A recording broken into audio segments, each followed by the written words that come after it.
Testing, 1, 2, 3. Testing, 1, 2, 3. Testing, 1, 2, 3. Testing, 1, 2, 3. All right, everyone, welcome to another edition of 494. It is Wednesday, and you are midway through your P1 milestone. How many of you have started that assignment? Okay, very good. Excellent. If you haven't started it yet, it's not the world's toughest assignment, but there are a lot of things that can trip you up, okay? And whenever you're doing any project for any course, or even for grad school or a company you work for, you want to start early, not just to give yourself a lot of time, but to give yourself a lot of time to run into problems, okay? Example, this morning we had multiple challenges in office hours relating to Git, to version control, right? Setting that up. That's always something that can be a bit sticky, a bit tricky, okay?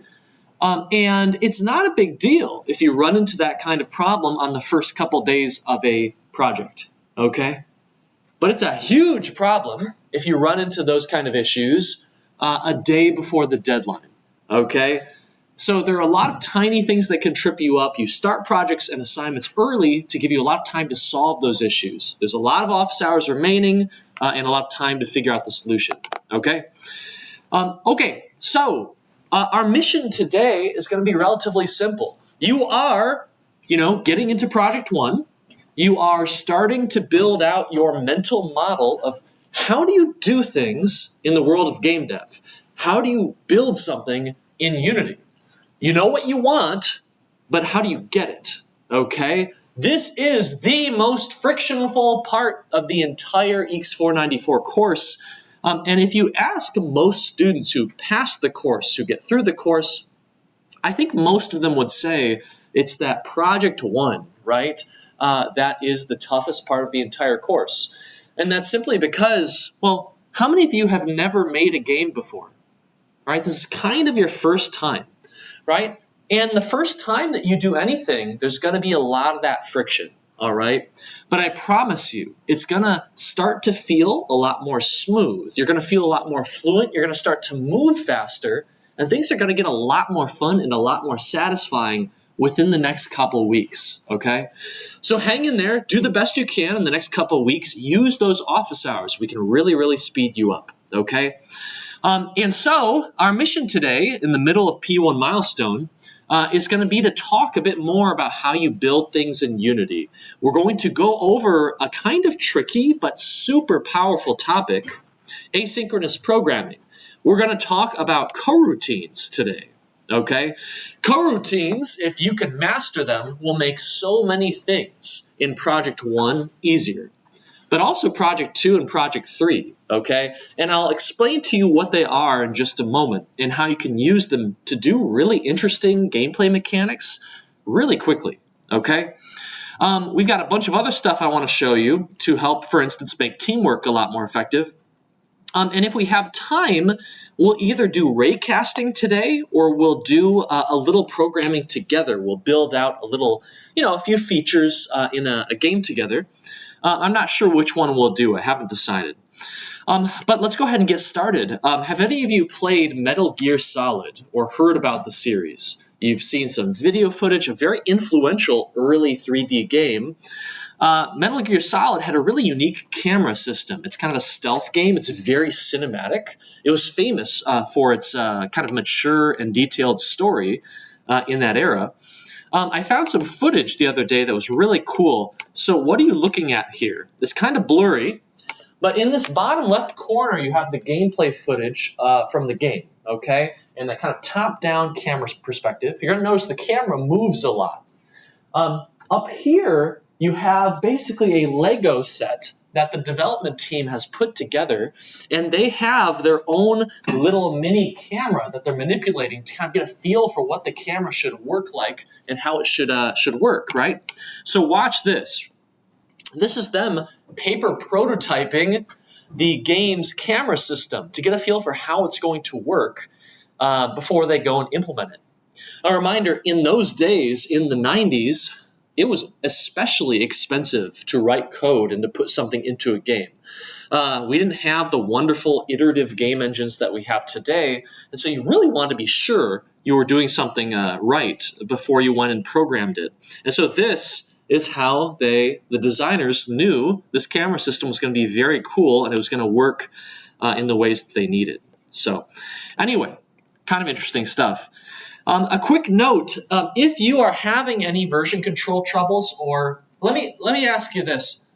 How many of you feel like you're masters of Git version control? Okay, all right. So my recommendation for all of you then is a nice little program called GitHub Desktop. And I think GitHub's tagline is very precise and on point.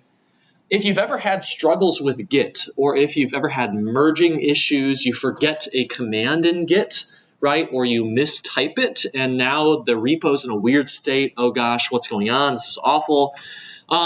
This is the most pleasant experience I've ever had with Git. It is made by GitHub, the company, but you can use this for any Git repo, including GitLab, and that's really important. It looks like this, okay?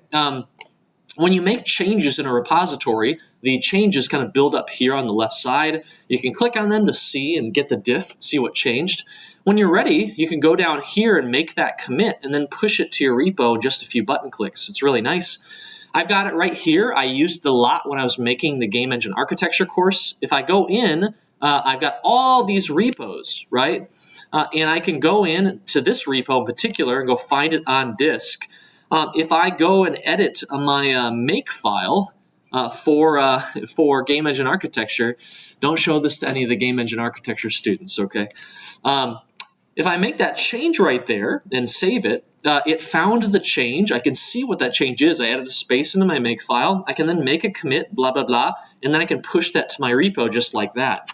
It also manages permissions issues. And in general, if something breaks about your repo, GitHub Desktop, there's like a 75% chance I've found that it'll just fix it, okay, for you.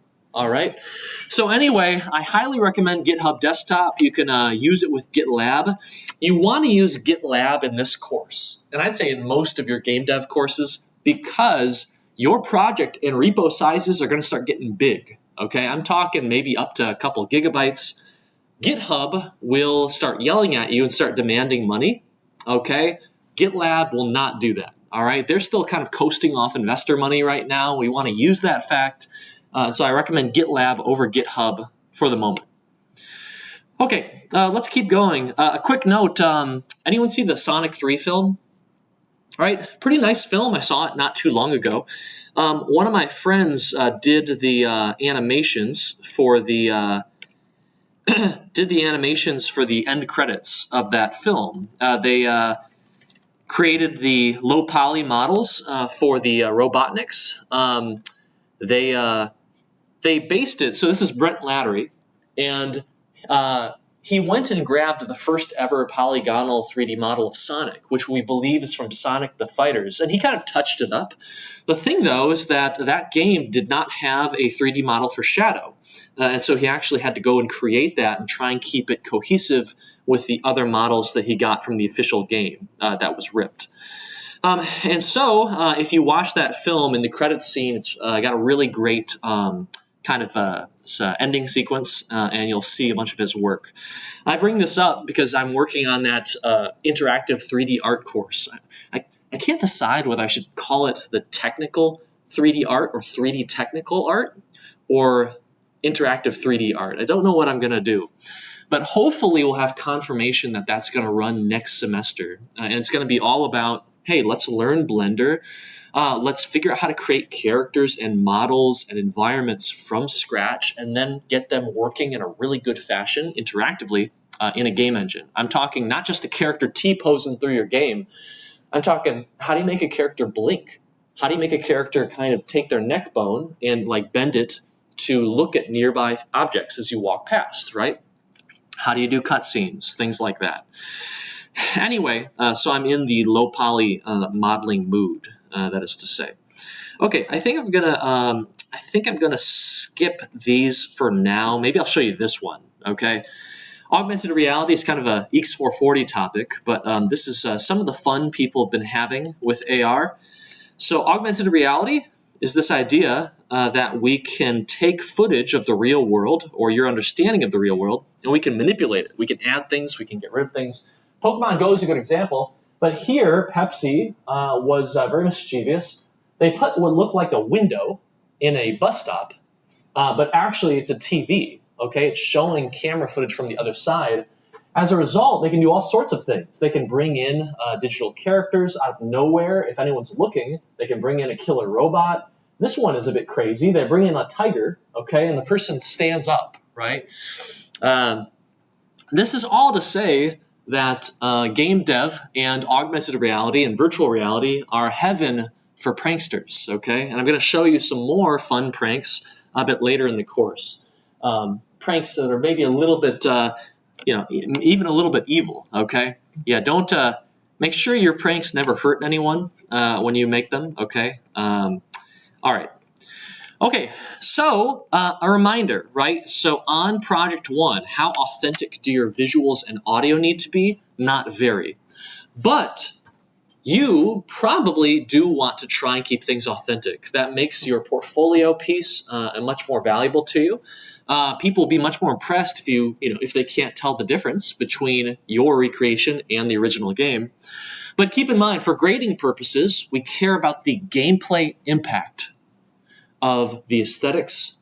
And so, for instance, when Samus takes damage, you need something to indicate that she has taken damage. In the original game, how's this done? Does anyone know?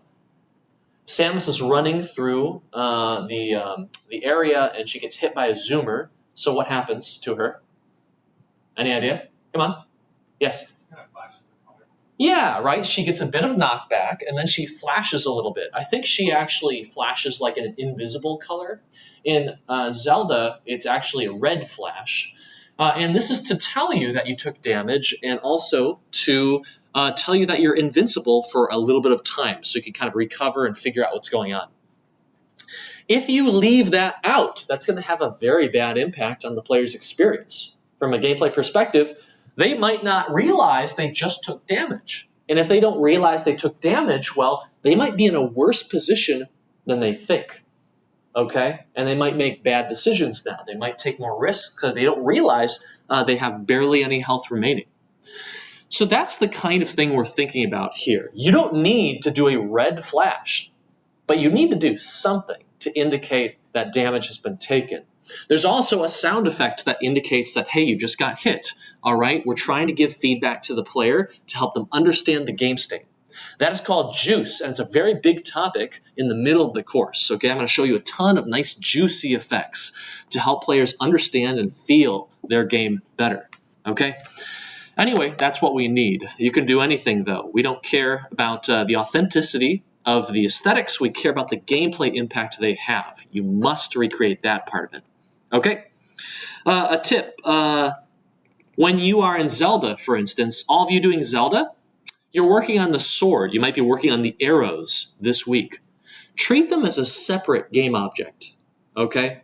Don't try and kind of animate your way to victory. I'll be honest, the animator in Unity, yeah, it is too deluxe, okay, and detailed for what we need in this P1.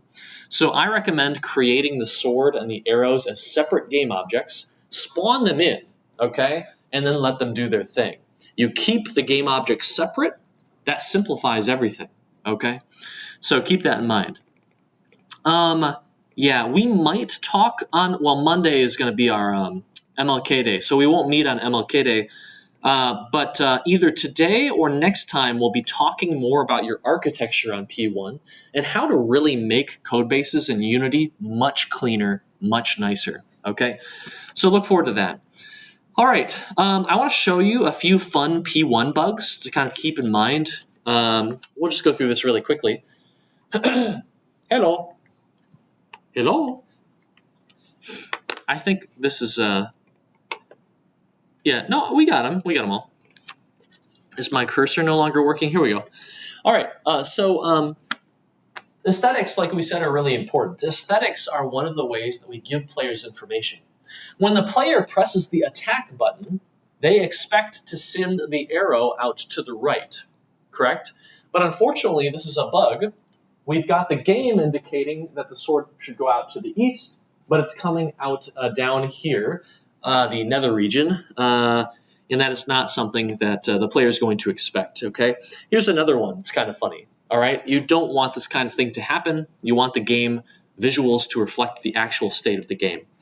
Here's another interesting one. So have you ever played a shmup game?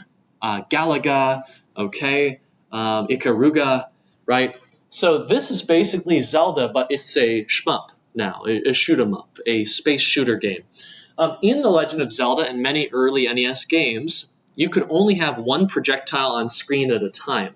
This was partly for game design, right? They don't want you to just spam an enemy, but it was also partly for technical reasons. Consoles like the NES could only support a certain number of objects or actors or game objects visible on screen at once. Okay, so you don't want this to happen. That's not good. This is another fun one. We go through a door, first of all. That's not great. During the room transition, our character continues moving. That is not supposed to be what happens. And in fact, they move themselves straight into the middle of a wall where they become stuck and they cannot get out. Okay? This is referred to as a soft lock. We will talk about this when we get more into intro game design in a couple weeks, okay? But you really don't want this to happen. If we're grading your project and we get stuck like that, what do we have to do? What does your poor grader have to do? Yep, that's right. They have to restart, okay? And that's not going to make your grader so happy. All right. You might not lose points for it because, right, you're allowed to have buggy features until the end of the project. But putting your grader into a really bad mood and burning their time is not a good idea in general, okay? Here's a fun one. You see this Link character right here. Every time we attack, for whatever reason, the physics of the character is pushing us downward. So we can just go down by attacking. We don't even have to walk down. Another thing that is really big, okay? Do you notice how when Link attacks like this, his backside kind of moves backward, right? He's kind of jumping backward like this to attack, okay? Now, I've got a question. Which attack do you think is a bit more effective? Or me? The first one or the latter, okay? How many of you like the first one more? Okay, that is what you want. That is what the original game has. But what we have here is the latter, right? The character, thrusts forward a little bit but jumps backward. The reason this is happening is because you've got a sprite anchor set in the wrong place. You actually need to go in and find that sword thrusting sprite, and you need to change the anchor, which by default will be in the middle of the sprite, to Link's chest instead. That means when you go from Link standing there, and his anchor in that pose is in the middle of his chest, well, it's going to link up better when he goes to thrust, because they'll line up the anchors, and it'll look how it should, okay? But actually, what I recommend, again, is don't worry about the thrusting sprite. Just spawn in a sword in front of Link. It'll look about the same, and it will be much simpler for you to implement, okay? Okay, what else we got? Have you ever seen, there's a film, I think it was an old Angelina Jolie film, where there were a bunch of assassins who could curve their bullets, like a curveball, by shooting their gun like this, and then the bullet would go like that. This reminds me of that very much. They have one object representing the sword, and they send it out, okay? But then when Link turns and, throws the sword again, the same sword still has that westward movement from the first time it was launched. And so you've got this issue. I would recommend in this case that you don't have one sword game object that you're just reusing over and over. Spawn a new one. Okay, spawn a new one and you'll avoid weird glitches like this, okay? Yeah, and it reminds you of the Wanted film, okay? Oh yes, this is a close-up view of the issue I was talking about before. You do not want this, okay? It looks weird. It also makes combat much harder because you don't have nearly as much distance on that long thrust, okay? Yeah, adjust the pivot point, okay? If you have weird UI issues like this, there's a very good chance that you did not set the canvas scalar components scale with screen size property. And you can easily fix this. It takes almost no time at all. But make a build every once in a while, because you might have noticed that sometimes the final build of your game actually is a bit different than the in-editor version. How many of you have noticed that? And it's like, oh, that's a bit scary, huh? How do you deal with this? Well, you deal with this by making builds every couple days, okay? At least then, if there's some weird thing happening in the build, you know about it early enough, you could take it to office hours, you can experiment it, or you can come back here and implement these fixes, and you're good. Metroid teams, I don't want to leave you out. The zoomers are such a wonderful source of bugs, okay? This is one of the tasks you have in this first week. These zoomers, you're almost certainly going to implement using the physics.raycast function. A raycast, I'll talk to you a bit more about it soon, but the raycast is basically this technique where we're going to shoot a ray out into our scene from a certain location in a certain direction, and we're only going to do so for a certain distance. But we're going to shoot that ray out, and we're going to see if we hit anything, okay? And if we hit something, well, we're going to find out what did we hit. You can see you would use this technique to know if a zoomer is on the wall or not. And if the zoomer's not on the wall, well, it has to turn and move a little bit to get back on the wall, right? So if you mess this up, the zoomers can kind of detach from the wall, and then they're just spinning in a circle, and it's really funny, okay? Here's another good one, okay? Samus is in morph ball form. Normally, in the original Metroid game, if you are in a morph ball form in a tiny little passageway, you will do something like a raycast to know, oh, am I in an enclosed space? If so, I can't unmorph. I have to stay in that morph ball, okay? But here, the team did not do that, and so you can go back to being normal Samus even though she cannot fit in that passageway, okay? Here's my favorite bug maybe ever. This is a zoomer who... the zoomer is using a raycast to know where it can crawl and where it cannot crawl, right? The problem, though, is that the raycast is detecting walls, but it's also detecting Samus, okay? And so the zoomer just kind of crawls down Samus's suit onto the ground, and now the zoomer has jailbroken and it's on loose, okay?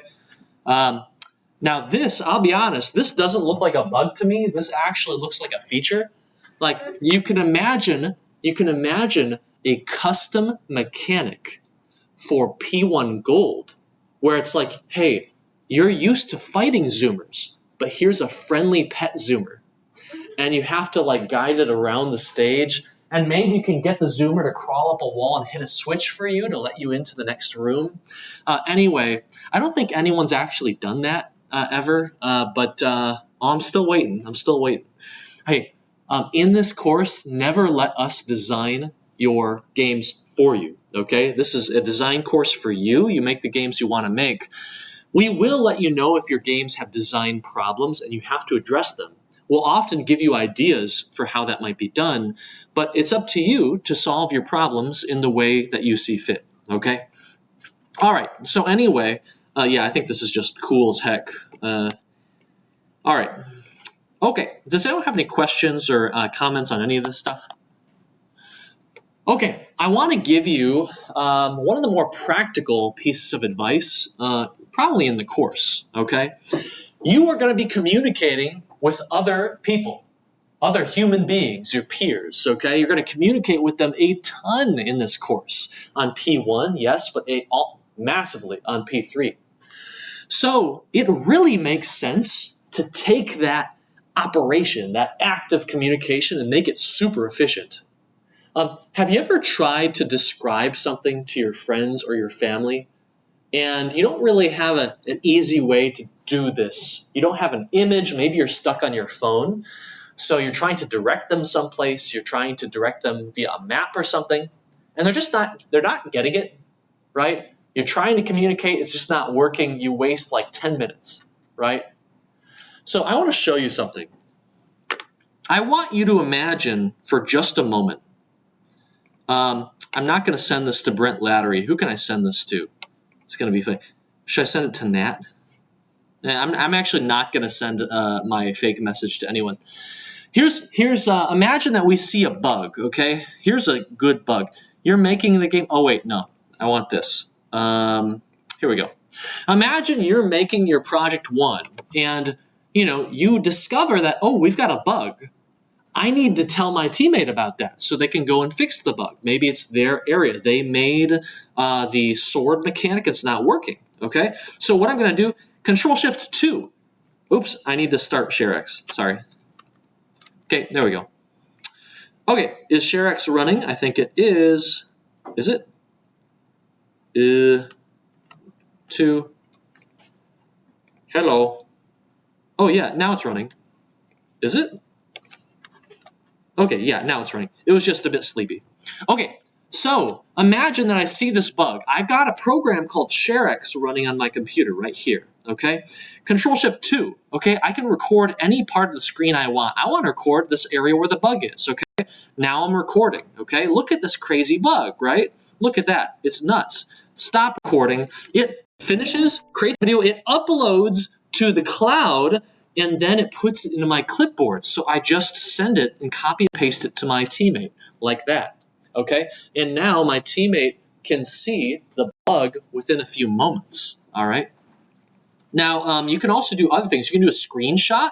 So, hey, isn't Link cool? It's uploaded. It's in my clipboard. I just sent it to my teammates. It was that fast, okay? I can also do things like a GIF. Oh, look, isn't that a funny bug? Control-Shift-3, okay? I'm recording a GIF now. Isn't that cool? Haha. Okay, stop. I just uploaded it. It's in my copy and paste board, and I just sent it to my teammates, okay? Is that cool or what? It's so super fast. And this is an open source program called ShareX, all right? It's open source, probably one of the best run open source programs I've ever seen. It's super easy to configure. You can configure Google Drive as your host, or Backblaze is what I do, CloudFront, whatever you want. It takes a little bit of setup, but you really want to put that investment in now. Because if you wait until the final week of the course to do this, your investment doesn't have any time to accrue and work for you. It's kind of like starting your retirement fund when you're 70 years old. It's like, this just isn't going to work out. You want to start that retirement fund as early as you can in your early to mid-20s. Okay, that's how it works for you. Yes? Unfortunately, I think the answer is no. That's the one nasty thing about this program. It's Windows only, but I have provided some Mac alternatives. They are out there. One is Lightshot. I think Monosnap is also one. Linux has something called FlameShot, which looks pretty cool to me. I heard some good things about it online. So I highly encourage you to get that thing set up and installed. You'll probably use it in your career and on your other courses and projects as well. In grad school, you'll definitely use it. It's worth making that investment now, okay? You invest in good toolings at the end of your project, it's worthless, okay? You invest in good tooling at the start of your project, you've got the entire project, okay, months to enjoy the benefits of that tooling, okay? So anyway, does anyone have any questions? Okay. All right, so what I'd like to do, you remember last time we talked about rigid bodies and triggers, okay? We talked about this idea that in Unity, it is all about components, okay? These components, they're classes. They're all written in C#, and they make your game objects do interesting things. Sometimes simple things, sometimes more complex things, like physics, okay? If you're ever confused about physics in your game or they're not working properly, then you probably want to revisit and play around with your collider components and your rigid body components, okay? In particular, on Metroid, you probably want things like triggers for a lot of your enemies. If you think about Link in The Legend of Zelda, you probably want a lot of your enemies to be trigger colliders, okay? Because when you detect that collision, you'll probably want to have a custom knockback, right? And that's how you can kind of authentically get that knockback to work. If you use the built-in physics system to resolve that collision, it might not look or feel all that great. You might get pushed out of a scene. Most teams, I think, tend to use quite a few triggers, not entirely triggers, but quite a few on P1, okay? Anyway, you just got to play around with these physics systems and find out what's working best for you, okay? We talked about input management. We talked about this idea that in game engines, we're trying to kind of abstract away a lot of our inputs. On this first project, I highly recommend that you use input dot. This input dot is it is a static class that has a lot of really nice functions for you. They're super easy to use, and they're easy to understand as well. If you recall, a lot of our functions have a life cycle element to them. So input, well, I want to know the first frame I touch an input, I want to know if my input is being held, and then I want to know the first frame that the input ends, okay? That can be very useful for quickly implementing certain mechanics. Same thing with collisions. Do you remember? On collision enter, that first frame you touch something. On collision stay, on collision stay, on collision stay, on collision exit, the first frame that they exit that collision, okay? First frame they separate. Keep these things in mind. They will speed you up dramatically. Okay. Today, I want to talk about maybe the trickiest thing to learn in Unity, but possibly the most powerful thing to learn in Unity, okay? In this first week, you have to implement some mechanics that are cool, but they're surprisingly hard to implement, okay? Let me show you what I mean. Room transitions are the big one, okay? Room transitions are tough. But it's weird. Why should they be tough? What's the problem here? Well, I want to show you what I mean. Watch this room transition right here. Okay. Ready? It's about to start. Link is going to hit an invisible trigger that is in this doorway. And that's going to tell the game's logic that we need to move one room west. Okay, watch this. Okay, that's it. A lot of people ask, do I need to spawn in enemies after I enter the room? The answer is no. Like, we're not looking for that much authenticity. It doesn't affect the gameplay much. But look at what happened here, okay? Quite a few things are happening, and they're happening over time. We detect the collision right now. Okay, Link touches an invisible trigger in that doorway. We turn off Link's controls. You cannot control the player during this cutscene where the camera moves, okay? We then, over time, over a certain number of frames, we have to move that camera off to the west, okay? We move the camera. We then re-enable the player's controls. We turn the player's controls back on so that they can do things, and then we are done. It's so conceptually simple, right? But how could this be so difficult to implement? And for all our Metroid teams, you should know that you are not safe from this feature either. Look at this. Yeah, Nintendo really liked these room transitions in that era, that 1986 era. What do we do here? Well, this one's a little bit fancier. First, Samus, she has to shoot the door, okay? She shoots the door to open it. Then it works the same as in Zelda, okay? We're going to go in here. We detect a trigger collision between Samus and a little invisible trigger. We then turn off her controls. We then move the camera. And when the camera's done moving, we re-enable the controls, okay? Like that. Okay? You know how to do a lot of this already, right? You know how to turn an object off. Set active false, right? That's a way you can turn a game object off. So you can make doors appear and disappear. You know how to create a Boolean variable. So you also know how to turn off controls, okay? It's just an if statement. You know, you have a Boolean, are controls enabled? If are controls enabled, then do your controls, else don't do your controls. Okay, not too bad. But what you don't know how to do, I mean, you even know how to move the camera, right? It's just like moving any other game object. You can do dot transform and move it, or you can use physics. I don't recommend doing that with the camera. The question, though, the really hard part, okay, what makes these mechanics so challenging to program is that time, the time element, okay? The time element. I don't want to just move my camera in one frame. I want to move my camera slowly over time, okay? That's tough. So here we go. Player hits a door, a trigger, on trigger enter. You already know how to do this. You've already done this probably on your rollerball. You disable the player's controls. Again, this is just having a Boolean and having an if statement that turns them on or off. You need to move the camera to the next room, right? You just need to move that camera to the next room over 2.5 seconds. This is the impossible part, okay? And then turn those controls back on, okay? What's the big deal? Where's the despair? Over here, you've done on trigger enter before. Over here, you've done Boolean stuff before.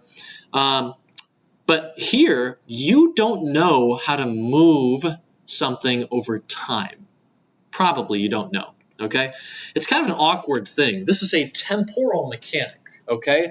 It spans multiple frames. A question for you. Think back to EECS 281 or even EECS 183.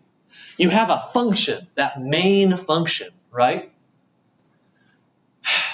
When you run that main function, how fast is your main function going to run? How fast, how much time is it going to take to complete? Yes? We don't know. You don't know. But what you do know is that it's going to run as fast as it can, right? If you wanted to slow down that main function, what could you try? Do you know anything that could slow down that main function? Yeah, in the back. You could put time sleeps in there. A sleep. Has anyone seen the sleep function, right? Now, the sleep function is very deceptive. The sleep function halts the entire program. Actually, it halts the current thread. And if you've got a single-threaded program, which most of your programs have been, then it will halt, it will freeze, it will hard lock the entire program, okay? Well, guess what? Unity is single-threaded. Well, Unity itself is not, but the scripting system in Unity, the C# system that you write in, is single-threaded. So you can't use that sleep function. It's not going to work. If you try and use a sleep function, the entire game will freeze. It's running, you're playing with, and now it's going back to life, right? Very nasty. You don't want to do that, okay? Not going to work. So how are we going to slow down our code? How do we make this camera move, not in one frame, or just jumps to the end, but slowly and surely over multiple frames, okay? It's a bit tricky, all right? We cannot do multiple threads in Unity C#. It's not allowed. It's not going to work, okay? Thread.sleep, you don't want to do that. It will slow down your current thread, but it'll freeze it solid, okay? And the entire game will freeze. If you've heard of keywords like await, you know, maybe you're used to JavaScript, which has the concept of await. That is available in C#, but not Unity's version of C#, so we can't use it. It's very sad, okay? Await is used in asynchronous programming, okay, to kind of simulate a multi-threaded program. So what on earth are we going to do? Here's the code we would like to write. Look at this code right here, okay? We've got our on-trigger enter that takes in a collider, okay? We're going to check that collider object to see, okay, what did we touch? We check it, we've touched the western door, okay? We're going to call this function called perform room transition west. Now, what is that function? Well, we're going to turn off the player's controls. what is this right here? This is a static Boolean variable on a class called player. Now, don't let this confuse you. It's not a big deal right now. We'll talk more about what static means in a couple lectures, okay? Does anyone know what static means? Yeah. It's declared at a single time for a class, even as you're extending new classes. Yeah. So you know how when you're writing a class, like a enemy class, you've got the health integer, you've got the speed integer, right? And every time you instance that enemy class, you've got another copy of health and another copy of speed and another copy of all that stuff, right? Those are instance variables. If you ever mark something as static, it is no longer associated with the instances of the class. It is now associated with the overall class itself. So there's only ever one copy instead of one copy for every instance you make, okay? That's the only thing to know. Basically, static is what you do when you want a really nice, easy, global variable, which, if you remember from 183 and 281, globals are evil, right? So nasty. You shouldn't have them. Oh, but sometimes they're so nice. Anyway, sometimes we have them and we use them. Anyway, we turn the player's controls off, and then we move that game object, that camera game object, over time. How much time? 2.5 seconds. And then we re-enable the player controls, okay? It should be that simple. What if it was? Well, what's the problem here? We do not have any way to implement this move game object over time function. If I ask you to implement that, you'll fail, okay? It's not possible. All right, Unity is single-threaded. We cannot implement that function properly. This line right here, this function, needs to pause execution for about 2.5 seconds. We actually need to run, we need to execute through this function, and when we hit here, we have to just wait here for 2.5 seconds without freezing the program, okay? Then after 2.5 seconds, we return here and turn the controls back on. How are we gonna do this? Thread.sleep will freeze the entire game. That's no good, okay? We need the camera to move. We need the audio to keep playing, okay? Unity is single-threaded, so we can't just launch another thread and then block on it and wait for it to finish. It's not going to work, okay? We could get very funky, and we could introduce like a ton of Boolean variables and integer variables to try and keep track of the state of the camera moving as it goes from frame to frame to frame. Nasty. Okay? It's very error prone to do this. I do not recommend it. Don't do it. Okay? Instead, here's what you should do.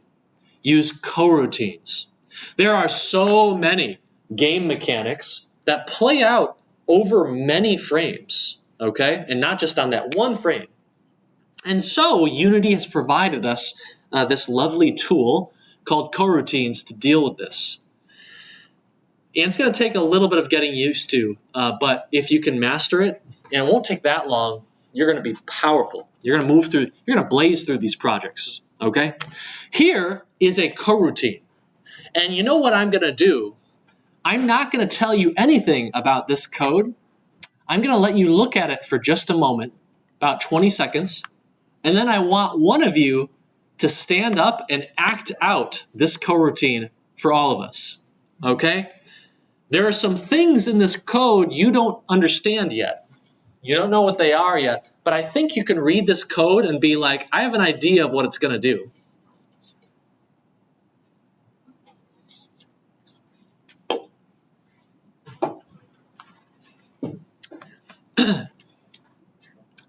Okay.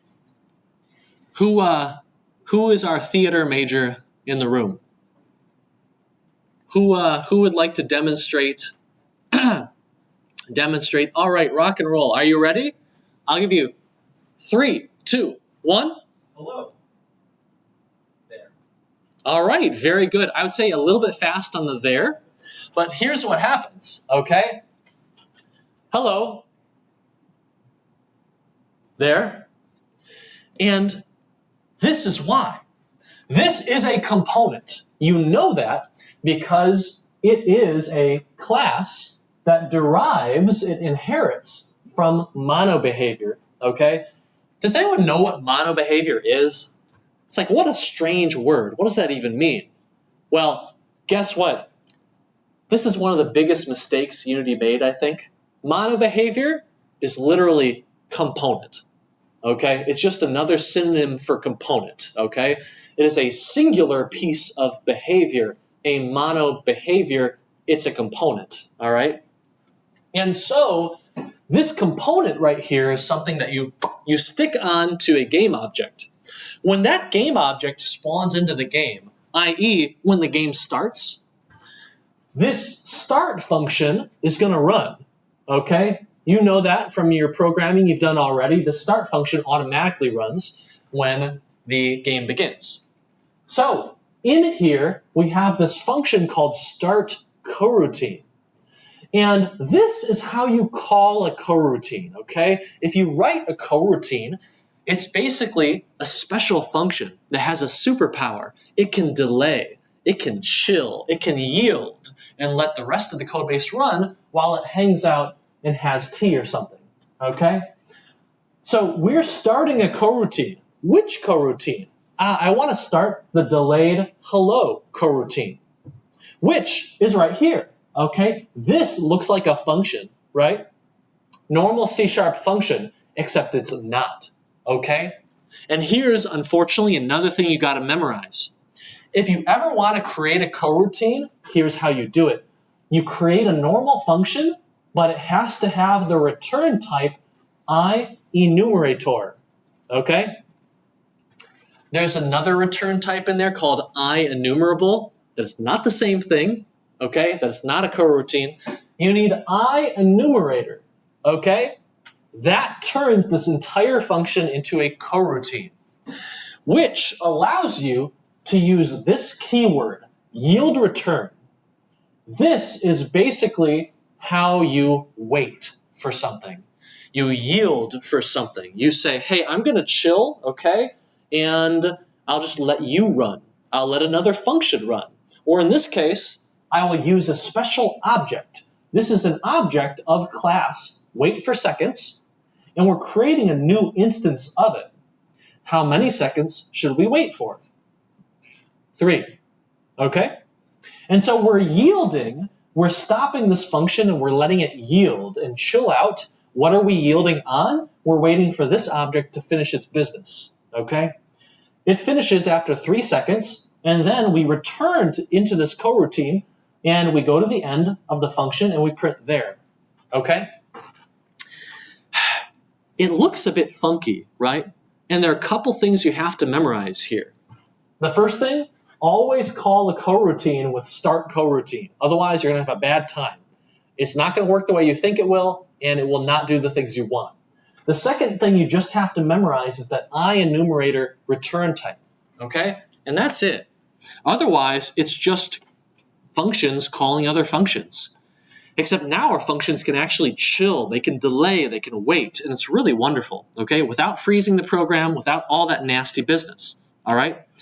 So, right, these are the things that you really kind of just have to memorize here, okay? Only 3 flashcards, not a big deal. All right. By the way, have any of you checked out the course code repo yet? Any of you? Okay, it's right there on Canvas. There are a lot of projects and code for different concepts we're going to show you in class, and you can use all of it on your projects. You don't even have to credit me, okay? If you go in to the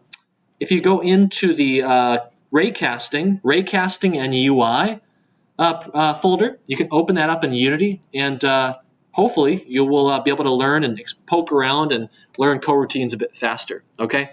Oh, by the way, GPT is really good at coroutines, all right? So if you're ever confused, why isn't my coroutine working? Or, GPT, I want a coroutine that does X. Can you show me an example? Really good way to quickly learn coroutines, okay? All right, I've got a spicier one for you. And again, I'm going to give you about 60 seconds, okay? And talk with your friends about this one. Talk with the people near you. Figure out what this one does, because I want one of you to act it out again, okay?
Okay, what do we got? Who's gonna show us?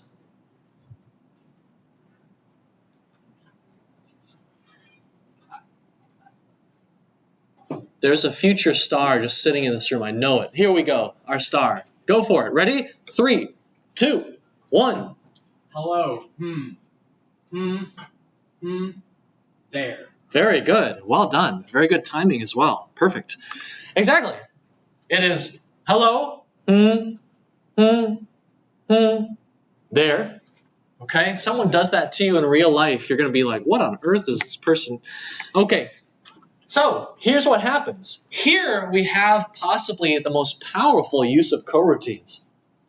This is when a coroutine waits for another coroutine. Okay? Coroutines can be linked together. Just like you have functions calling each other in this call stack, you have coroutines that are calling each other and waiting for each other to finish in a coroutine stack. Okay?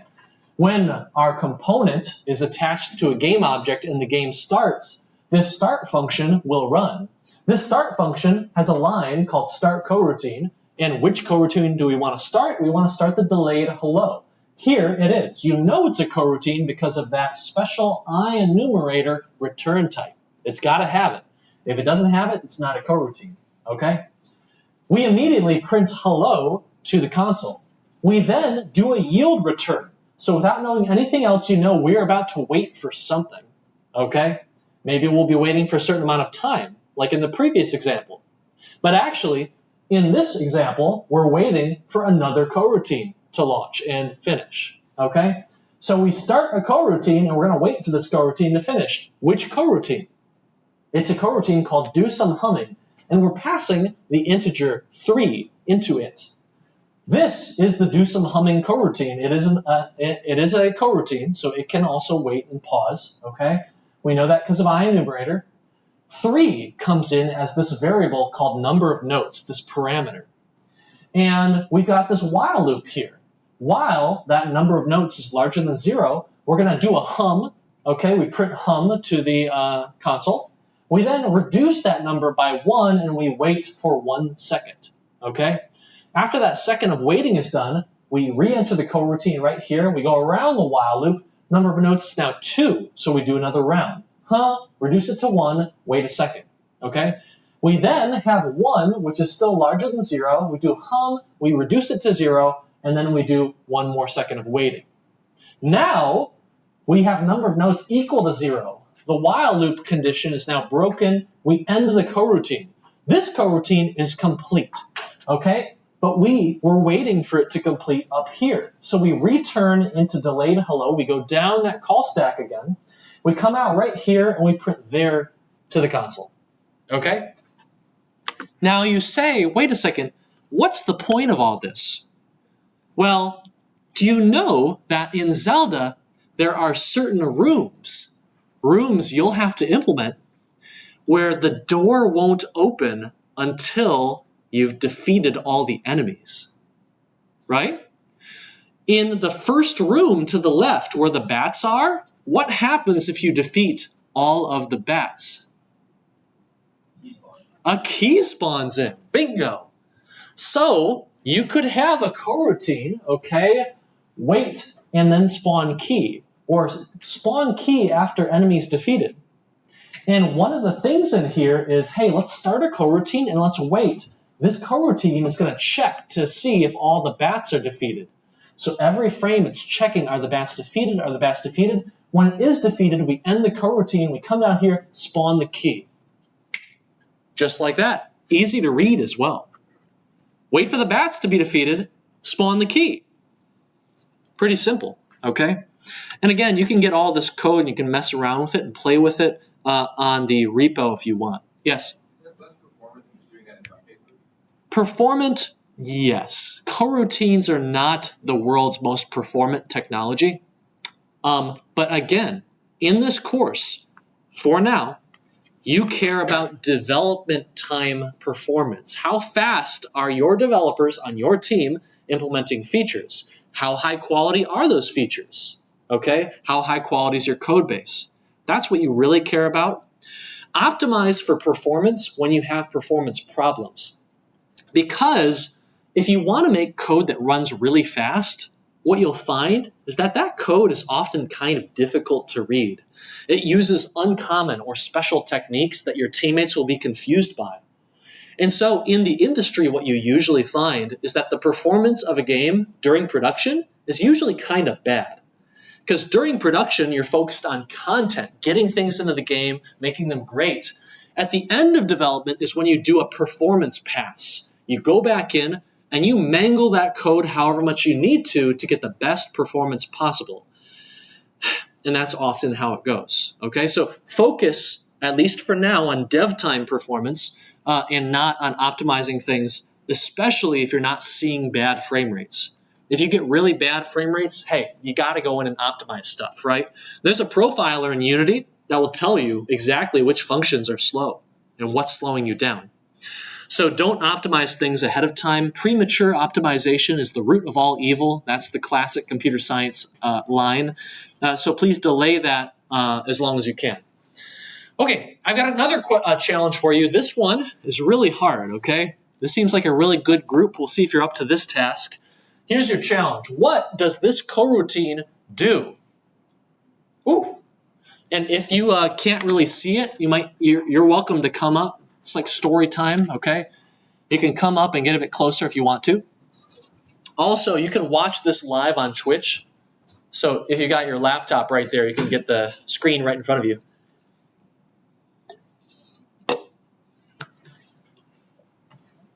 I've got a tip for you. Always look at the name of a function. It's going to give you a strong hint as to what it actually does, even if you don't understand the code.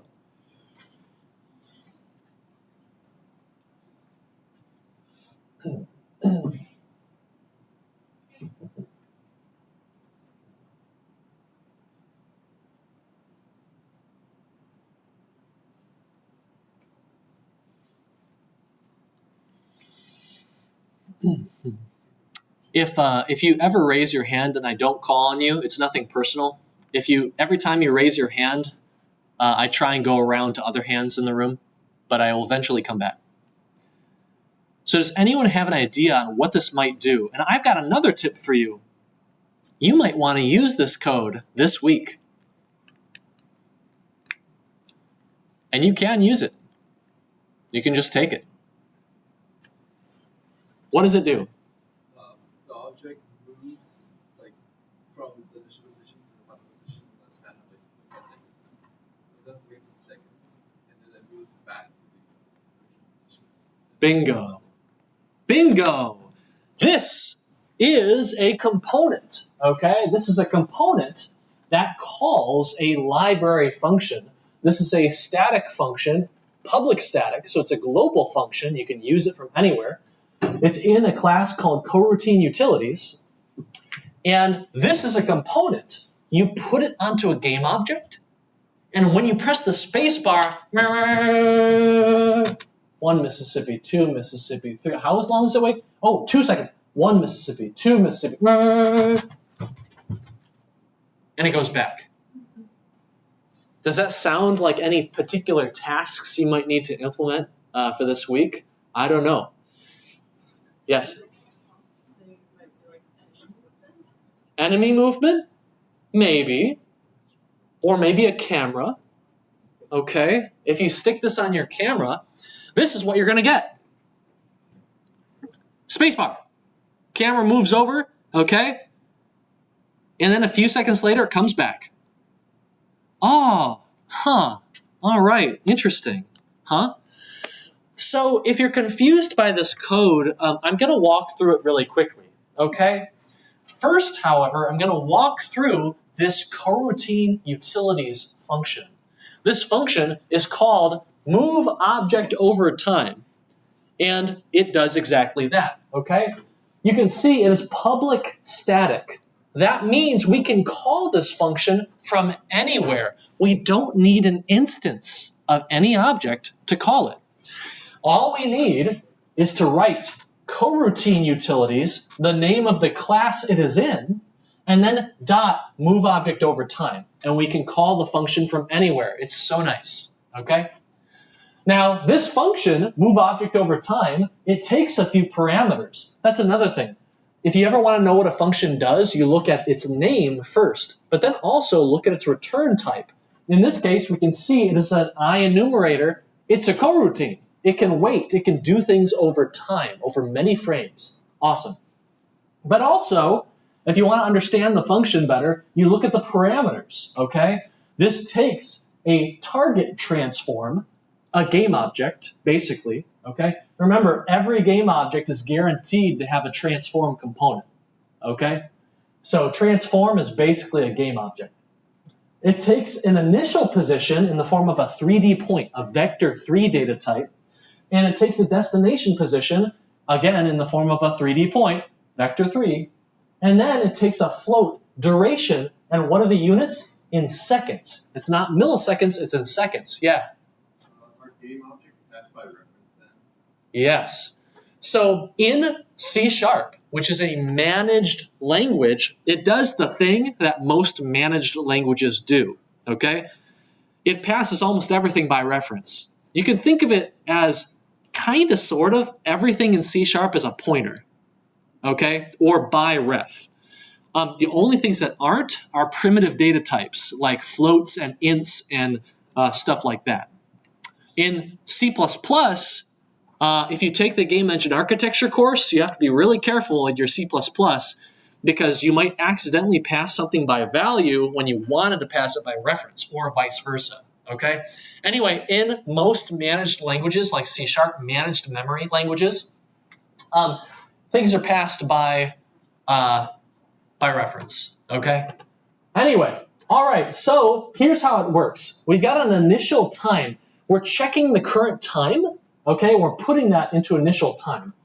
If you've never used this before, this is how you get the current exact time since the game has begun, time.time. We're checking our stopwatch right here. We can calculate our progress through this operation by doing this formula right here. Take the current time, figure out how much time has passed since we initially started, that's what we're doing, and then divide by the amount of time we want to take overall, okay? What's going to happen here is progress, the variable called progress, is going to start at 0, and over the course of 2.5 seconds, or whatever we send in here, it's going to go from 0 to 1. That's all you need to know. 0 to 100%. It sounds like a progress variable to me, all right? So, while our progress is less than 100%, we're going to recalculate our progress value. We're going to use that progress value to get a position that is between our initial position and our destination, okay? This might be confusing. What is a lerp? We're calling this function, it's a static function, because it doesn't require any instance. It's a part of the vector3 class. What is a lerp? Does anyone know what that stands for? Bingo. Linear interpolation. But how do you use it?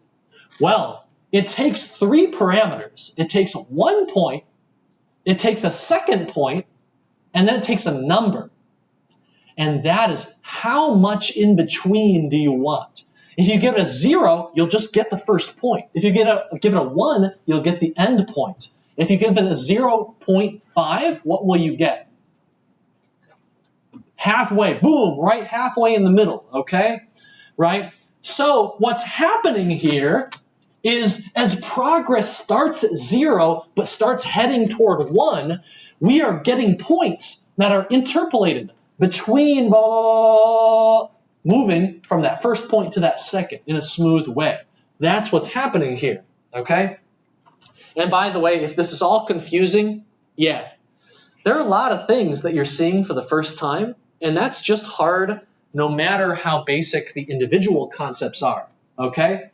But you can review this lecture as many times as you want, and you can write this code in your own project and just play around with it. Start a new project, write some coroutines, just print some stuff to the console. That's the best way to learn. Ask GPT or go to office hours if you're confused.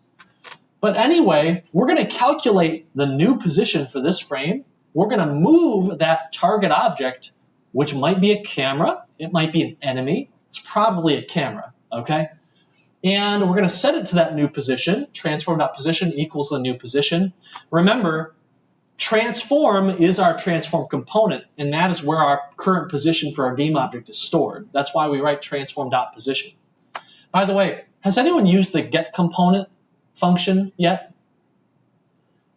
Have you ever wondered why we don't use get component transform to get the transform? Why do we write just transform? Anyone know? It seems a bit strange, right? Transform is a special component. Here's why.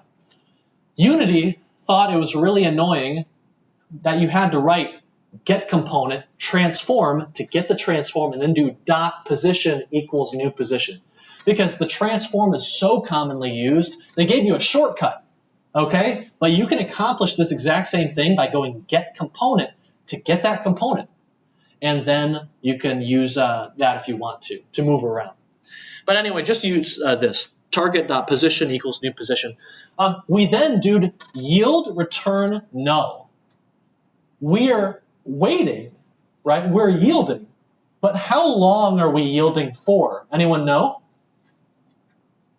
This is a really cool little tip. How long are we waiting? You know we're waiting because you see yield return. We know we're delaying. This is a coroutine after all. Waiting is what coroutines do. I would guess forever, basically. No, not forever, because that wouldn't be very useful, would it? Well, like because it needs to exit the while loop, right? So, or maybe it's a frame. Boom. It's a frame. Exactly. Okay? So if you do yield return in a coroutine, you know we're about to do some waiting. The question is how long? You can provide an object, wait for seconds, right, that you saw in the first example. You can provide a coroutine that we will wait for, or you can provide null, which will cause us to delay to the next frame. So this is basically saying, I want to just wait to the next frame. I'll let everything else run, and we'll just wait for the next frame and continue then, okay? So anyway, we go around, when the next frame comes, we go around the while loop. Progress is going to be a little bit bigger, okay, than last time, and it's going to go a little bit more toward 1, toward 1, toward 1. Eventually it is 1, okay? And we exit that while loop. We just do one final check to make sure we moved to where we wanted to get to, and then we're done, okay? So that's a pretty gnarly coroutine, isn't it? But it does a really powerful thing. You can call this function on any object. You can give it any positions, any amount of time, and it will move that thing over that amount of time without freezing the program. Okay? Pretty cool.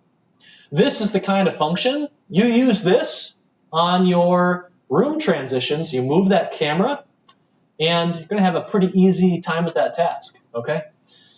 All right. So what is happening in this component then? Well, when the game starts, we launch a coroutine. Which coroutine? The wait for player input to transition. That's a big name, isn't it? Okay? How many of you have ever used really tiny variable names? Like the variable is named A. Or you've got function B. Okay? Some people love that stuff. If you ever go into like the Linux user manual, you'll find a lot of C functions that are like A to I. It just drives me crazy. These are shorthand names. These are like acronyms in many cases. And if you're new to them, you don't know what's going on. I love long function names because they're a bit annoying to type, but it's much higher chance you'll actually understand what the function is doing, okay? Anyway, we're going to launch this coroutine, and this coroutine does something really funny that actually looks like it should be illegal, okay? What is this right here? What is that right here? Have you ever seen a scarier line of code in your life? What is this? It's an infinite loop. And you're right. Infinite loops usually freeze your program and you get blown up and it's awful, right? But with coroutines, we can have an infinite loop and it's actually no big deal, okay? It will keep running and everything else can keep running. So we enter this infinite loop. We check, is the player pressing the spacebar? Or more specifically, did the player press the spacebar on this frame? If the answer is yes, we come in here. But if the answer is no, what do? We just wait for the next frame, and then on the next frame, we're going to go around the while loop and check again. So every frame, we're checking, did the player press the spacebar this frame? Okay? If not, we just do nothing. If the player did press the spacebar, we take some data. We say the initial position we're at is our current position. The final position we want is going to be 20 units to the east, okay, and a negative 10 in the kind of deep into the sea, okay. So we're going to yield return. So we're going to wait for this coroutine, okay. This coroutine called coroutine utilities.moveObject over time. It's the one over there we talked about. What do we want to move over time? We want to move ourselves over time. We want to move this game object over time. We want to go from the initial position to the final position, and we want to do all of this over 2.5 seconds. So we're going to wait, yield for this coroutine for about 2.5 seconds. It moves over, right? And then we just kind of wait there for 2 seconds, okay? This coroutine finishes, we wait for 2 seconds, and then we launch another coroutine, but it's just the same one with the final and initial positions reversed. So what does that do? That takes us back, okay? And then we're done. I've got a question for you. What happens if our camera is kind of moving, our camera is moving, and the player presses the space bar like that? Will it launch another coroutine? Will we start moving again? The answer is no. Okay? When we are moving the camera, we are stuck waiting for this coroutine. Execution is right here, which means if we press the space bar, we don't care because the line that checks for the space bar is up here. Okay? And we're not going to run that this frame. We're not going to do it. Okay? So pressing the space bar during this animation does nothing. It's not until we get back to the beginning where you can press the space bar and it'll launch again. Yes? We had the instead of start, we had update or some other thing that comes in frame. We could have a bunch of these different coroutines running and then like it'd be a mess. It'd be a mess. Yeah. Who's to say what is that's gonna look like? I'll tell you, one of the biggest sources of errors in this entire course is I wrote one coroutine. I really want only one coroutine running right now, but oops, actually, I've got like 10 of them running at the same time, and it's messing with my results. So my character is like warping all around because I've got like 5 animations going, and they're all in different places in the animation. Nasty. Okay? One thing you can do is you can set a bool that actually will keep track of whether you're in a coroutine, and if you and at the end of the coroutine, you set the bool back to false. So you can check the bool to know if you're allowed to run another coroutine or not before you launch 10 billion of them, okay? I'm going to show you exactly that technique when we do some architectural stuff, probably next week, Wednesday, okay? Next week, Wednesday, we're probably going to build a bunch of code together. It's going to be a lot of fun, all right? Yes? Is it running in the update loop or the fixed update? I think it's the update loop. I think so. Is there any way to be selective? Well, the coroutine system, I think, progresses after all updates are finished for the frame. I don't think it has much of anything to do with fixed update. I'm not sure if you can make it synchronized with fixed update. Yeah, talk to me after if you're curious. Maybe we can find something. Okay, let's finish this up, right? And again, this is what you're getting. This coroutine kind of looks crazy, right? But actually, it's not too bad. This function, once you've written it, you can use it anywhere you want. And this is literally the thing that makes the camera go all the way there and come all the way back. It's like 1, 2, 3, like 5 lines. Not that bad, actually. It's really nice, okay? All right, here's a really good one. I love this one a lot. This is a coroutine called wait for current enemies defeated. That sounds kind of useful, doesn't it? Here's what it does. It's a coroutine that, again, has an infinite loop. And what it does is it collects all of the game objects that have the tag of enemy. This could be your keys or your stealthos or your zoomers. It checks how many enemies it just found. Okay, how big is that array? Okay, all those enemies, how many do we got? And if we have 0 enemies, then let's break out of that while loop. Break the while loop and the coroutine. Otherwise, we just yield return null, which means wait for the next frame and then check again. That's it. So if you ever want a coroutine that will keep running until all the enemies are defeated, then you can just use this. All right? You could write a coroutine yourself that says, hey, yield return, start coroutine on wait for current enemies defeated, and then the next line can be unlock the door. It'll wait for that enemies defeated coroutine forever until the enemies are defeated, then unlocks the door. Super easy to read. Once you get used to it, super easy to write too.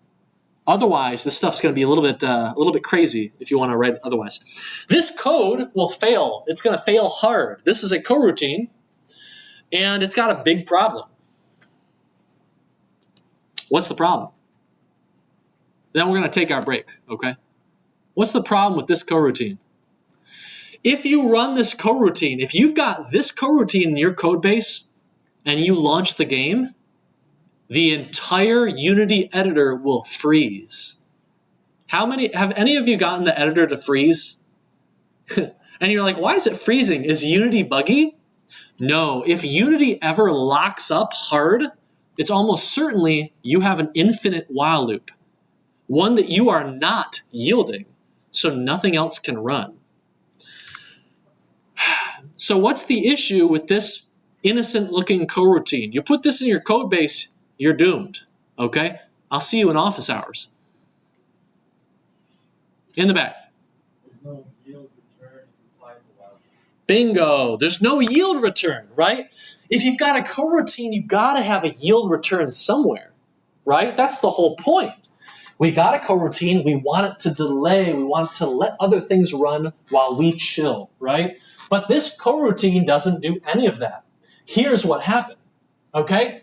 It's doing a similar calculation that we saw earlier. It's calculating progress, and it is comparing that progress value to 1.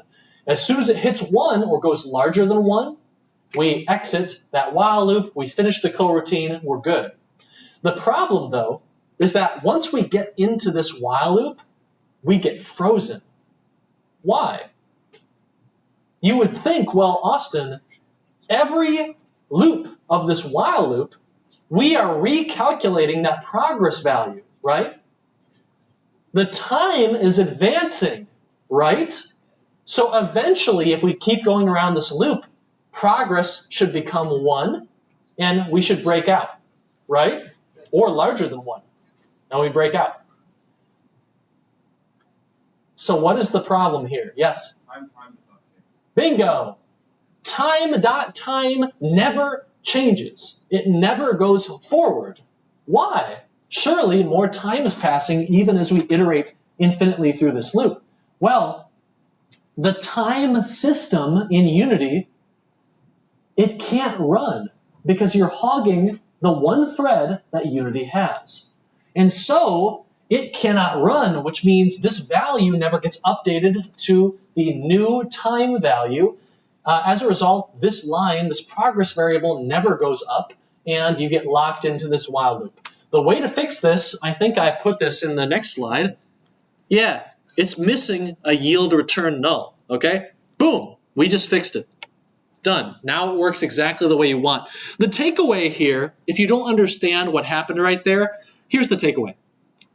If you ever get your Unity editor or your game to freeze, like it's frozen solid, it won't do anything, that's almost certainly an infinite loop. And if you've just been writing coroutines, it was working, you wrote a coroutine, and now the whole thing is freezing every time you run the game, then this is your suspect number one, okay? You probably have a while loop somewhere. It is infinite in a way you don't expect. You probably have forgotten to yield return null, okay? Or yield return anything. Because remember, when you yield return, you aren't just waiting, you are allowing everything else in Unity to run. Everything else gets to run while you chill. If you don't have yield return null, nothing else can run until you're finished. And if you never finish, then that's a bummer, okay?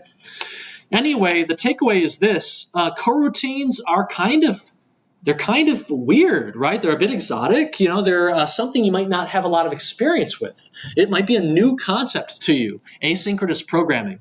This idea that sometimes we want to just slow our code down, not have it all execute as fast as it can on one frame.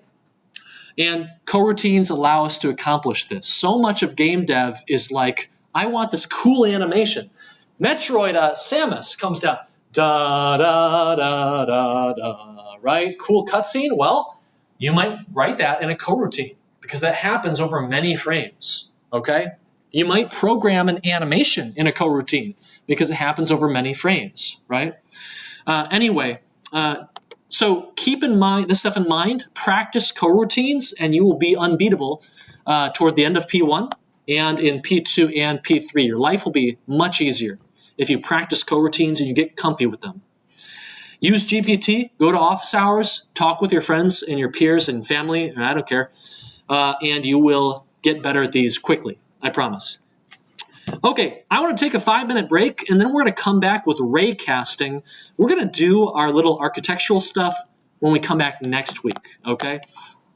Let's talk about ray casting. And, oh, by the way, I finally found the stickers for the 494.com game. So if you got to the end, you can come up and collect your sticker, okay? Okay, see you in 5. It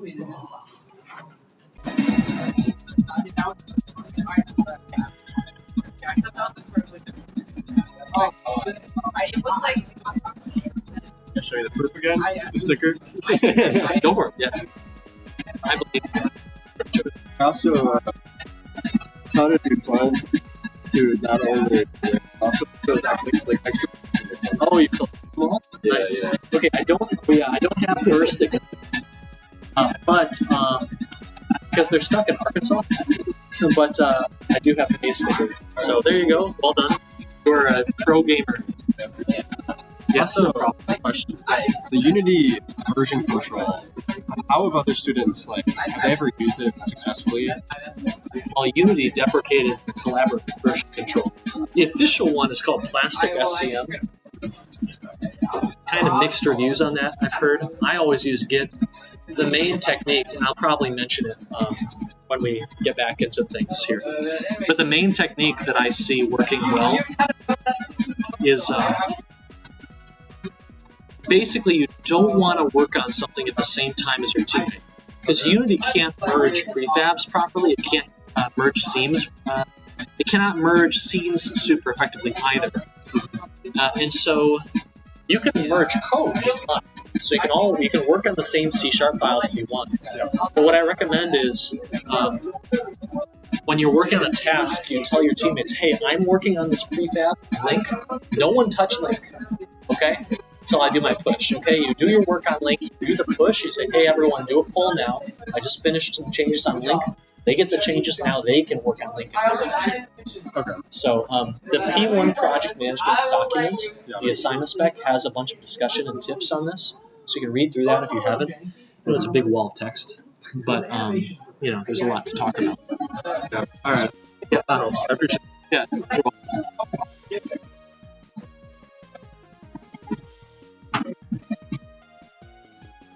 Hey, live coroutine. Like for an example like this, like why wouldn't I have like for enemy why wouldn't I have like a script that's like on enemy die, but instead of that this right, it would be more performance to move to an event-based approach where you're not checking a frame. Like when an enemy is automatically callback or something. or launch an event, you just check. Oh, I got it now. No, keep waiting. Yes, do something. So yeah, you have to do it. But thus far, I've not introduced delegates or actions. So I'll introduce that basically as project is starting. For now, this is something you can do with a code. So, Well, is it like as performer or? this is not going to be as performant as an event-based event. But again, right now performance is not actually.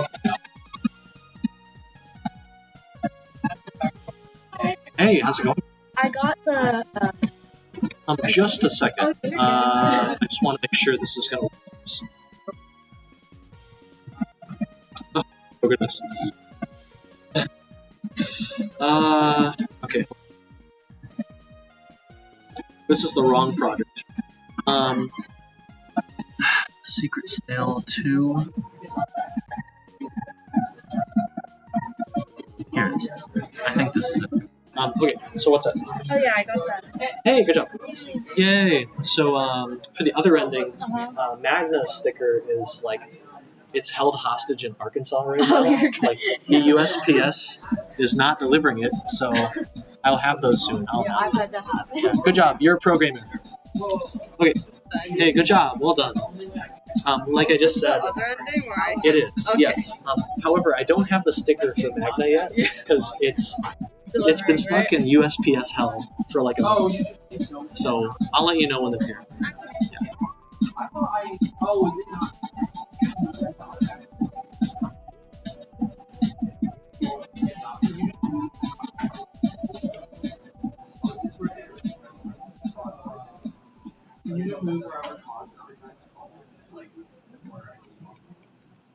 No.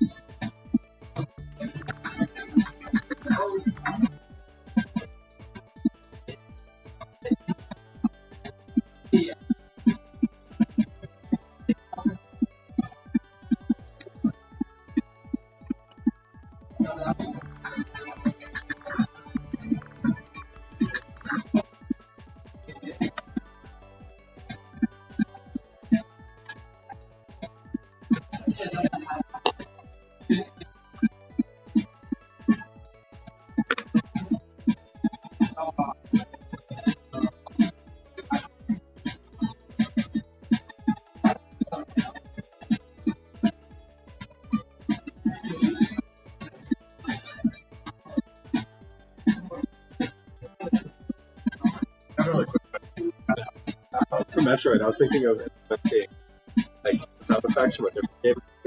Is that allowed? This project? You're probably. Yes. You can even sometimes you get people who voice act. I was just curious because I know the final project we're not allowed to use this stuff. For this Well, one, you I just have figured. to have a license for it. Yeah.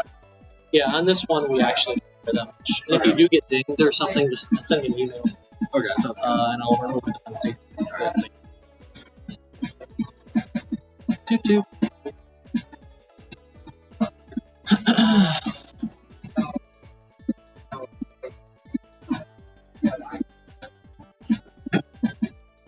Oh, really?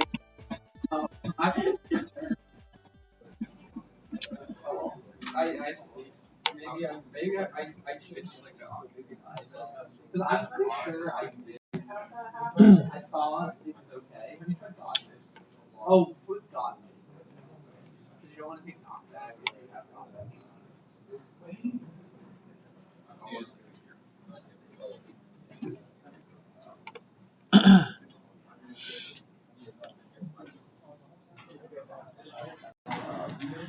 Okay. Ladies and gentlemen, let's get back to it. We've got 20 minutes to introduce you to raycasting. I think that'll be enough. A couple of quick things. Reminder, I've got the sticker now for completing the mini game. As time goes on, I'll introduce more levels, so it'll actually get harder to get these. So get them while you can. The other ending, Magna sticker, is stuck in USPS hell. I ordered it like a month ago, and hopefully those stickers will arrive. I'll let you know when they do. Then you can get one for that ending. Collaboration. Okay, I said, hey, you should use GitHub Desktop. Many teams use Git, and it works just fine. There's also Plastic SCM, which is kind of Unity's built-in version control. I've heard mixed things about that, but you can try it if you want to. Here's the technique for collaborating in Unity. C# is a textual programming language. It's very easy to merge. You can work on the same C# file, and the merge won't be all that bad, no big deal. However, it's very difficult to merge prefabs. It's very difficult to merge images. It's very difficult to merge scene files. So what does this mean? When you are working with teammates, do not touch the same stuff. Okay? You say, hey, I'm working on the boomerang right now. No one on my team touch the boomerang until I tell you it's okay. Okay? Or you might say, hey, I'm going to work on the Samus prefab, the player prefab. Hey, partner, go have lunch for like 3 hours, okay? And come back, and I'm going to push some changes, and then you can pull, and then you can make your changes to the prefab. Okay? One technique is to create your own scene, your own laboratory scene, right? So I'd have like Austin lab, okay? We'd have like Maddie lab, okay? And I am the only one who's allowed to do things in the Austin laboratory scene, okay? Maddie is the only one who's allowed to do things in the Maddie laboratory scene. And that's how we can kind of keep our stuff away from each other, not step on each other's toes, not create merge conflicts, okay? So anyway, that's how to do this. No, it's not all that elegant. Yes, it works, okay? In many cases, if you accidentally have a merge conflict, the best course of action is just to choose whose work is going to be lost, unfortunately. The good news, it's really morale. It's kind of bad for morale when that happens. But usually, if you've implemented something once, it's surprising how quickly you can just recreate it. The hard part of Unity is figuring out how to make something, not actually writing the code and clicking the clicks to make it happen, okay? So keep that in mind.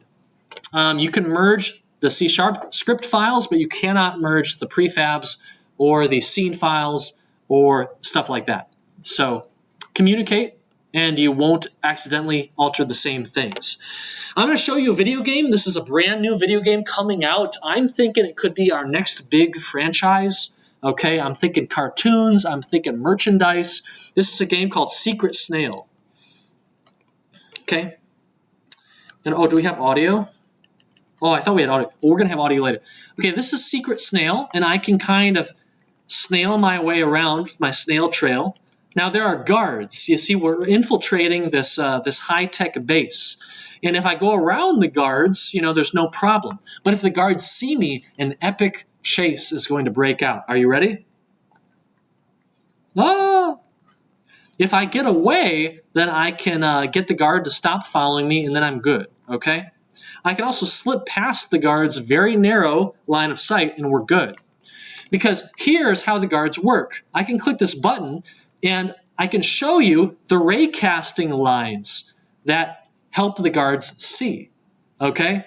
The guards see along this line in front of them. No matter which way they're looking, the line goes out from them a certain distance.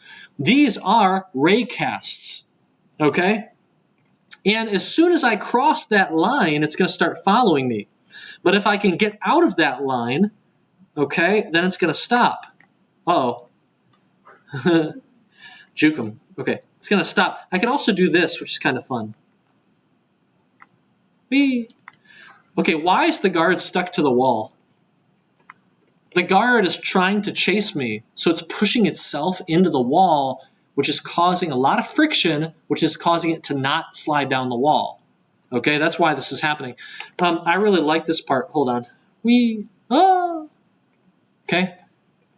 So, this is what we've got. This is Secret Snail. And if you like what is happening in a game, if possible, you look inside of it. So here is the actual project for Secret Snail. By the way, you can download almost anything I show. Almost anything I show, you can actually download if you want to. And you can poke and prod it, and you can figure out how it works, right? So there you go. Okay, so we have Secret Snail here. how do you learn more about a project? Well, here's something that you can do. You can go ahead and you can look at all the game objects in the project, right? You can find out how interesting they are. For instance, you might look at Secret Snail themselves, the player game object, it looks like. If you look at this player game object, it has a rigid body, no surprise. Its collider, despite it being all blocky, is actually a sphere, okay? So, you know, that's a little bit interesting, I guess. And it has this component on it called arrow key movement. If I turn this off, I probably can't move.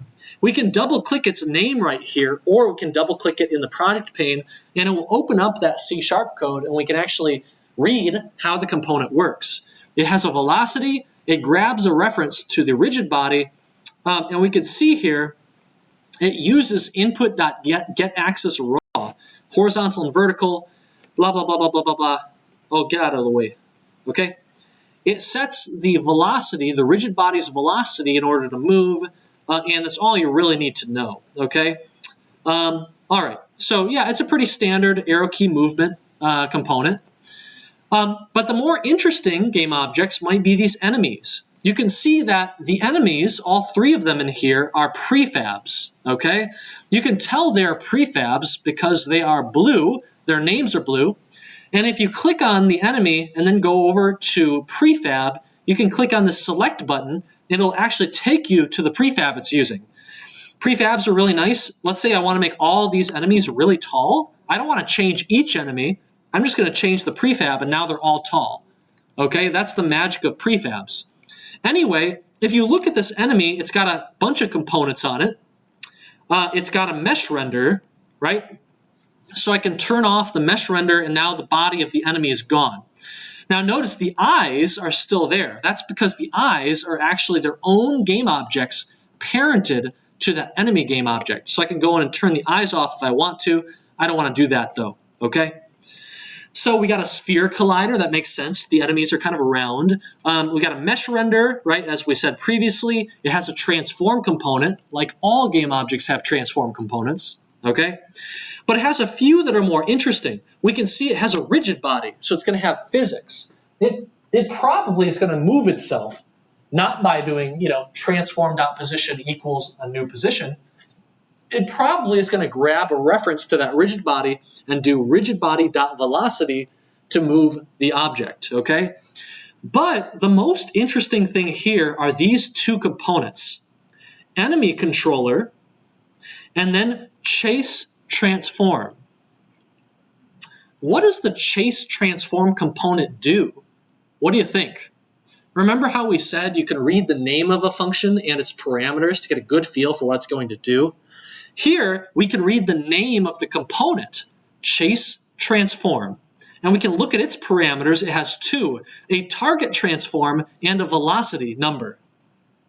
What do you think that component is going to do? Any idea? It'll move towards where the player is. Yeah, well, toward the player or towards what? Toward anything, right? It doesn't say chase the player transform. It just says chase any transform. And I'll prove it to you. I'm going to turn off this enemy controller. Let's go ahead and create a cool little, I don't know, a cylinder, okay? Let's say I want this enemy in particular just love cylinders. Okay, this enemy loves cylinders. I'm going to tell this enemy game object that it should chase a transform, and the transform it should chase, I'll just drag it in, is this cylinder. Let's see what happens. I actually haven't done this before. Look at that. It's chasing the cylinder. Imagine that, right?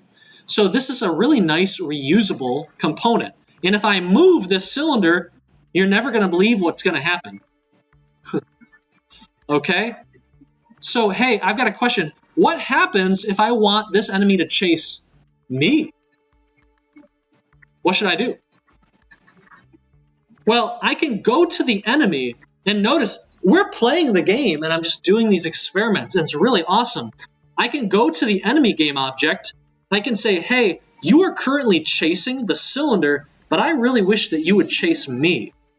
So I'm going to drag the player game object in instead, and oh no, now it's chasing me, okay?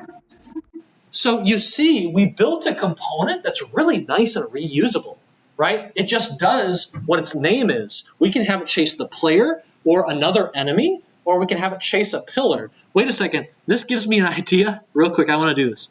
Okay, let me turn the enemy controllers off real quick. I'm going to turn that one off. I'm going to turn this one off. Okay, I've got my cylinder. I want this enemy to chase the cylinder. We're going to have this enemy chase the first enemy. Where is it? Where is this one? Oh, it's way up there. Okay. We're going to have this enemy chase this enemy, and then we're going to have this enemy chase the second enemy. Okay? Let's see what happens. I don't know what's going to happen here. I'm curious. Okay. Let's go ahead and move this pillar now before they all fall off. Okay? We now have a conga line. Okay? That's kind of awesome. All right? And actually, I want this enemy to chase me instead. Okay? So I'm going to drag the player in here. Okay? And I'm going to go back. Okay, we now have a conga line of enemies chasing each other. It kind of looks like a centipede boss fight or something, right? So that's cool, and I'll lead them all to their doom. Okay, so the takeaway from this little tangent is that components are really, really flexible. They're extremely powerful. You can manipulate them while the game is running if you want. And this is something that I'm going to show you how to do really well when we come back next week. But today what I want you to do is, today what we're going to do is we're actually going to just show you what raycasting is like. If you're a Metroid team, then you need to care about raycasting big time because you need to use it for the zoomers. So right now, I'm going to go into enemy controller. Let's open it up, okay? Now, the debug visuals function, this is just a function that draws that pink line to show you where the raycasts are at. I'm actually going to get rid of that to simplify our entire component, okay? So, this is our component, enemy controller. It has a reference to chase component, okay? It has a variable. And within fixed update, which is kind of going to be executing not every frame necessarily, but it's executing along with the physics system, we are going to call this really powerful function called physics.raycast, okay? And if you ever forget what a function does or how to use it, you can always hover over it in your mouse if you're using Visual Studio, and you'll actually get the signature, and it might even tell you some things, okay? So this is a function that takes a position, it takes a direction, and it takes a distance, okay? We are going to shoot a ray from where we are, the enemy, the center of the enemy. We're going to shoot it in a direction, okay, forward. Transform.forward, do you remember what that is? Transform.forward is the unit vector that goes out in the forward direction out of our game object, okay? It doesn't matter which way we're turning. As we rotate, that forward direction is going to change, okay? But it's always this vector.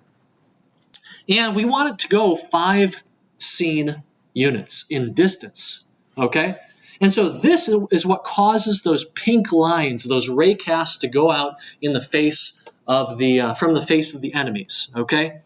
Now, what you might be confused about is this little thing here, out, hit, okay?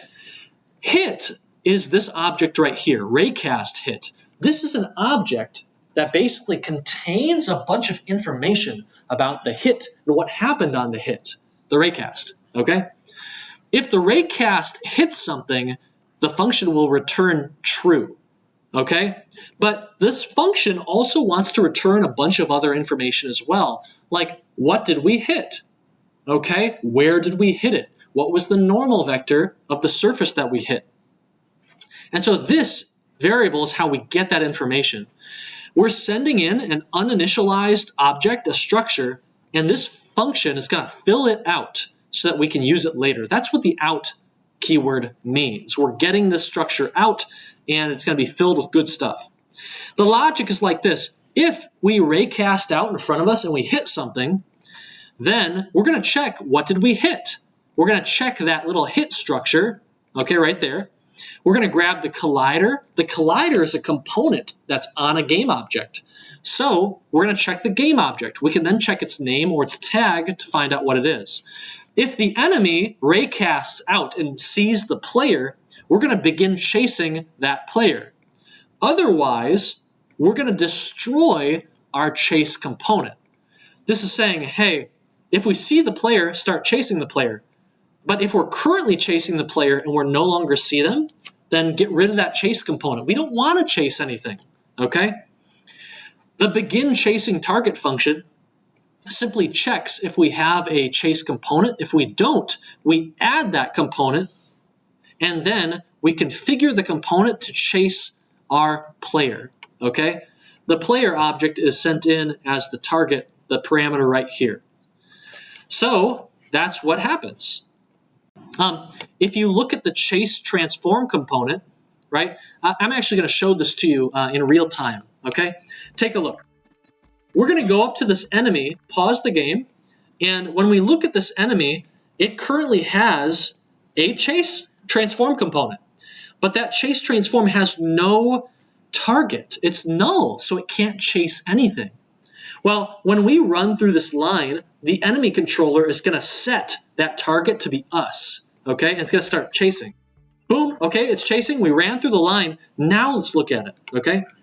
This component, let's see here. This component actually has another chase transform component added onto it. That seems like a bug, because now it has two chase transforms on it. But this one is configured to chase us, okay? So it's going to chase us. If you wonder how this really important component works, you can double-click on it to look inside, right? It's got these two parameters, these two public variables, the velocity and the target. This target is currently us, okay, the player game object. What it does is it grabs its own rigid body, it puts it into RB so we can use it later in update. In update, it says, hey, if we don't have any target to chase, we can't do any chasing. So just return and end our functionality right there. Here, we calculate the direction from our current position to that target, so the player, okay? We're going to get the direction we need to go to get to the player, okay? We're going to normalize that vector to make sure it's actually a direction and not a big, long vector, okay? So when you do dot normalized, it's taking your vector and it's making it of length 1. That's really important for directions, because if your directional vector is a really long, lengthy vector, you're going to go, psh, all your calculations will cause you to just go flying fast, and we don't want that. So we're going to normalize this vector. We get rid of the y component so that the enemy can't fly into the air to chase us.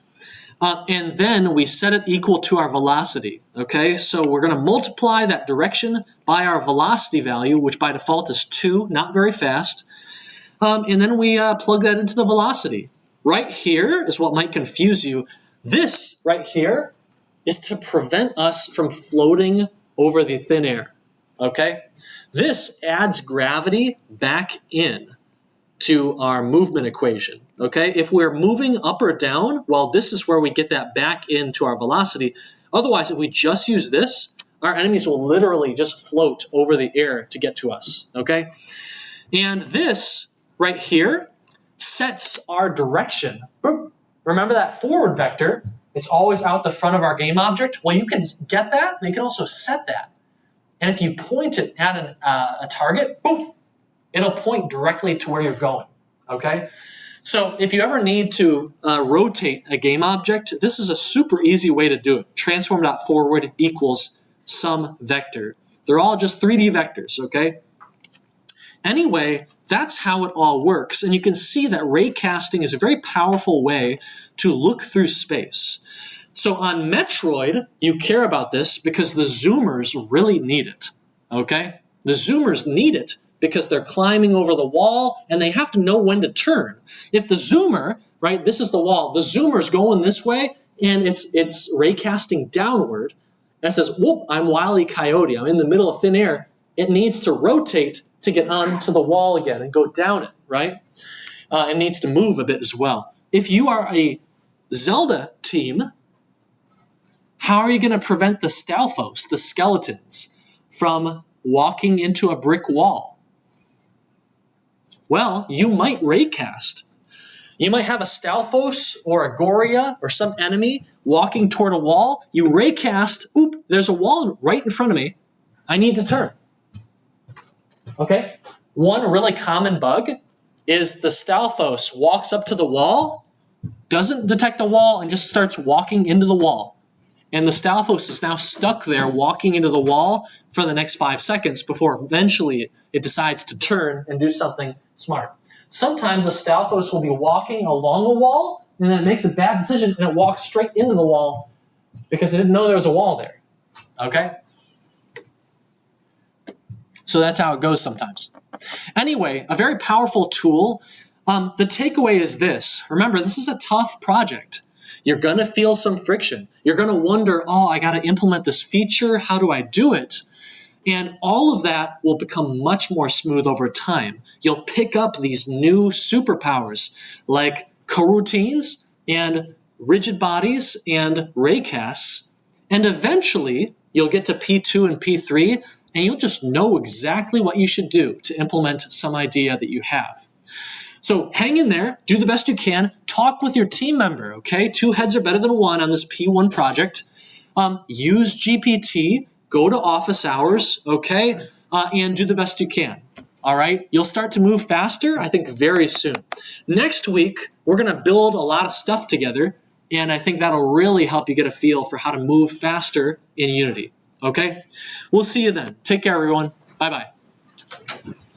Everyone online, I will see you later as well. Take care. Bye-bye.